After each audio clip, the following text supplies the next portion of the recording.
নমস্কার বন্ধুরা, update and upskill Bangla চ্যানেলে স্বাগত। ইন্ডিয়ান ওভারসিজ ব্যাংকের তরফ থেকে নতুন বিজ্ঞপ্তি প্রকাশিত হলো, যেখানে মোট শূন্যপদ থাকছে 750টি।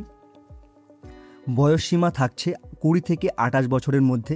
শুরুতেই বেতন থাকছে 15,500 টাকা। আবেদন শুরু হয়েছে 7 তারিখ থেকে এবং আবেদন করার লাস্ট ডেট 20/7/2026 পর্যন্ত।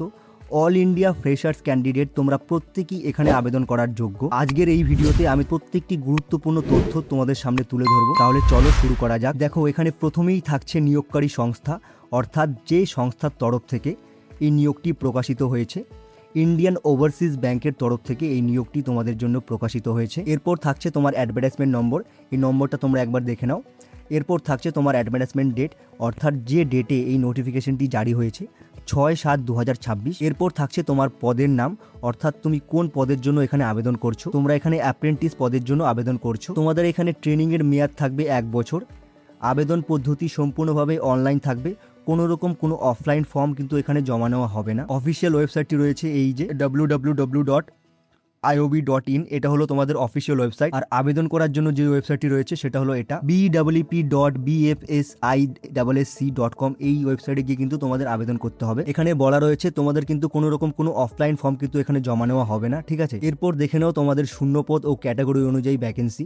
এখানে মোট শূন্যপদ রয়েছে 750টি। ক্যাটাগরি অনুযায়ী কিন্তু এদের ভাগ করে দেওয়া রয়েছে। যেমন জেনারেল যারা রয়েছে তোমাদের জন্য এখানে পদ থাকছে 232টি। যারা এসসি রয়েছে তোমাদের জন্য এখানে পদ থাকছে 176টি। যারা এসটি রয়েছে তোমাদের জন্য এখানে পদ থাকছে 63টি। যারা ওবিসি রয়েছে তোমাদের জন্য এখানে পদ থাকছে 247টি। যারা ইডাব্লিউএস রয়েছে তোমাদের জন্য 32টি। এইভাবে সব মিলিয়ে কিন্তু মোট 750টি পদ রয়েছে, বোঝা গেল। তো এটা গেল তোমার অল ইন্ডিয়া জুড়ে। এবার কিন্তু রাজ্য হিসেব করেও কিন্তু আলাদা আলাদাভাবে ভাগ করে দেওয়া আছে। যেমন ওয়েস্ট বেঙ্গলের ক্ষেত্রে মোট সিট রয়েছে 35টি। এর মধ্যে আবার এসসির জন্য রয়েছে 8টি, এসটির জন্য রয়েছে 4টি। যারা ওবিসি রয়েছে তাদের জন্য রয়েছে 11টি। যারা ইডাব্লিউএস রয়েছে তোমাদের জন্য রয়েছে 2টি।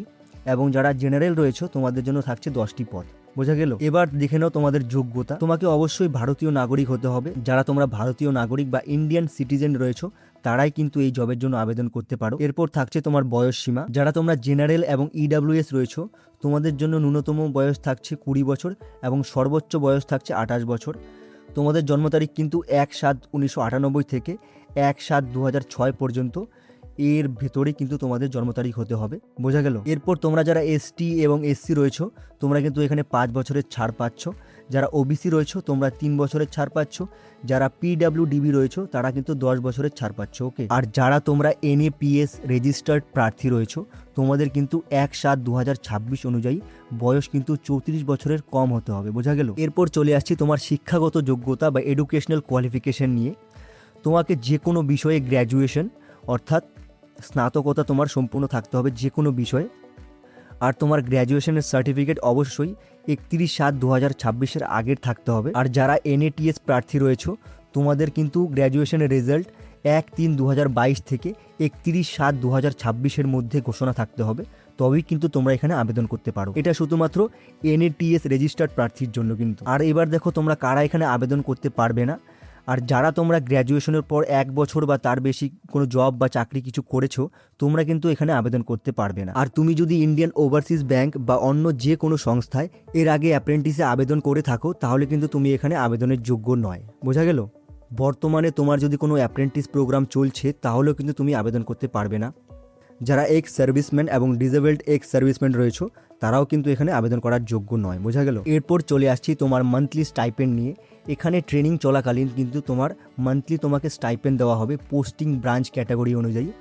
তুমি যদি মেট্রো সিটিতে আবেদন করো তোমার এখানে 15,500 টাকা করে তোমার স্টাইপেন্ড থাকবে প্রতি মাসে।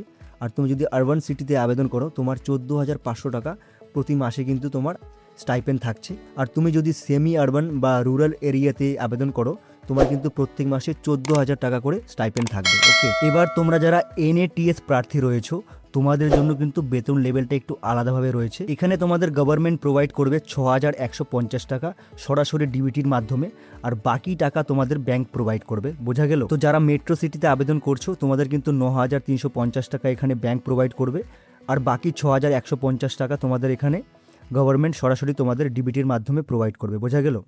যারা আরবান সিটিতে আবেদন করছো তোমাদের এখানে ব্যাংক 8,350 টাকা প্রোভাইড করবে, আর বাকি 6,150 টাকা গভর্নমেন্ট তোমাদের সরাসরি ডিবিটির মাধ্যমে প্রোভাইড করবে। বোঝা গেল? এরপর যারা সেমি আরবান এবং রুরাল এরিয়াতে আবেদন করছো তোমাদের এখানে 7,850 টাকা ব্যাংক প্রোভাইড করবে এবং বাকি টাকা তোমাদের গভর্নমেন্ট প্রোভাইড করবে ডিবিটির মাধ্যমে।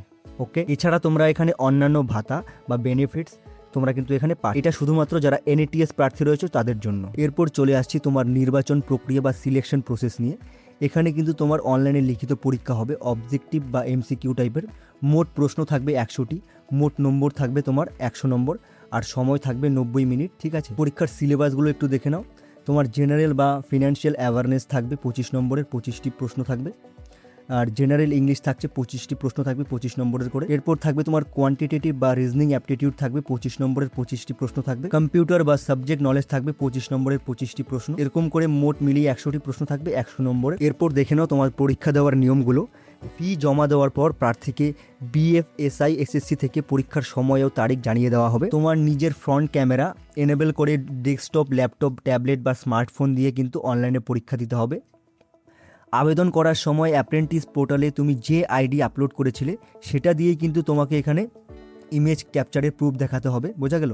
পরীক্ষা দেওয়ার সময়। আর যারা তোমরা পিডব্লিউডিবি রয়েছো তাদের কিন্তু পরীক্ষার সময় সাধারণভাবে অন্য কাউকে কিন্তু পাশে থাকা যাবে না। ব্যাংক এগ্রিগেট কিন্তু তোমার এখানে মিনিমাম কাট অফ নির্ধারণ করবে। যারা তোমরা এসসি, এসটি, ওবিসি, পিডব্লিউডিবি রয়েছো তোমাদের জন্য কিন্তু এখানে 5% ছাড় রয়েছে। আর তোমার যদি একই নম্বর থাকে, যারা তোমরা বয়সে বড় রয়েছো তারা কিন্তু এগিয়ে থাকবে। এরপর দেখো, এরপর থাকবে তোমার লোকাল ল্যাঙ্গুয়েজ টেস্ট। তুমি যে রাজ্যে আবেদন করবে, যেমন তুমি যদি ওয়েস্ট বেঙ্গল থেকে আবেদন করো তাই এখানে লোকাল ভাষা যেমন বাংলা, তোমাকে সেই ভাষায় কিন্তু এক্সাম দিতে হবে। তো তোমাকে সেই রাজ্যের নির্দিষ্ট ভাষায় কিন্তু পড়া, লেখা, বলতে, বোঝার যোগ্যতা সব কিন্তু থাকতে হবে। অনলাইন পরীক্ষায় পাশ করার পর ডকুমেন্ট ভেরিফিকেশনের সময় কিন্তু এই ভাষার পরীক্ষাটা দিতে হবে। আর তোমার যদি 12th বা 10th মার্কশিটে ওই একই ভাষা নিয়ে কিন্তু যদি তোমার পড়াশোনা করা থাকে তাহলে কিন্তু তোমার এখানে এক্সাম দিতে হবে না।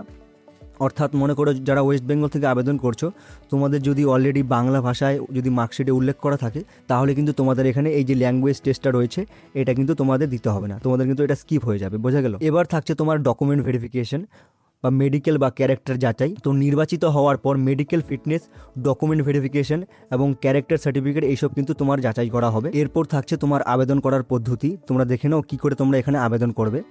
তো তোমাকে প্রথমে আবেদন করার জন্য এনএপিএস বা এনএটিএসে তোমাকে প্রথমে রেজিস্ট্রেশন করতে হবে। এটা কিন্তু একদমই বাধ্যতামূলক। ঠিক আছে, এই রেজিস্ট্রেশন এনরোলমেন্ট নাম্বার ছাড়া কিন্তু তোমরা এখানে আবেদন করতে পারবে না। বোঝা গেল? তো এটা করার জন্য তোমাকে যেতে হবে এই ওয়েবসাইটে। এটা দেখে নাও একটু ওয়েবসাইটগুলো। এই যে ওয়েবসাইটগুলো রয়েছে এই ওয়েবসাইটে কিন্তু তোমার গিয়ে এনএপিএস বা এনএটিএসে তোমাকে কিন্তু প্রথমে রেজিস্ট্রেশন করতে হবে। এরপর সেকেন্ড স্টেপে তোমাকে চলে যেতে হবে বিএফএসআই এসএসসি পোর্টালে।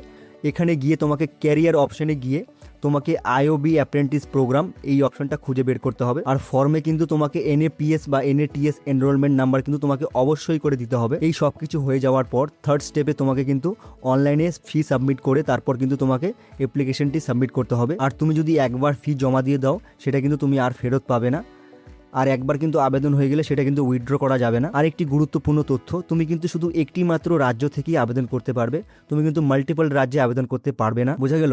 তুমি যদি ওয়েস্ট বেঙ্গল থেকে আবেদন করো তুমি শুধুমাত্র ওয়েস্ট বেঙ্গলেই আবেদন করতে পারো। এরপর দেখে নাও তোমাদের আবেদন ফিগুলো কত। যারা তোমরা এসসি, এসটি এবং পিডব্লিউডিবি রয়েছো তোমাদের জন্য এখানে 200 টাকা প্লাস 18% জিএসটি লাগছে, যেটা মিলিয়ে হচ্ছে 236 টাকা। যারা জেনারেল, ওবিসি এবং ইডাব্লিউএস রয়েছো ফিমেল তোমাদের জন্য 600 প্লাস 18% জিএসটি হলো গিয়ে তোমার 708 টাকা। যারা জেনারেল, ওবিসি এবং ইডাব্লিউএস মেল রয়েছো তোমাদের 800 টাকা প্লাস 18% জিএসটি সব মিলিয়ে হচ্ছে 944 টাকা। তো তোমাদের এখানে প্রথমেই বলে দিয়েছি তোমাদের আবেদন শুরু হয়েছে 7/7/2026 থেকে, যেটা চলবে 20/7/2026 পর্যন্ত। আর এখানে তোমাদের ফি জমা করার ডেট 22/7/2026 পর্যন্ত। আর অনলাইন এক্সাম যেটা হবে সেটার এটা একটা টেন্টেটিভ ডেট এখানে দিয়ে দিয়েছে 2/8/2026।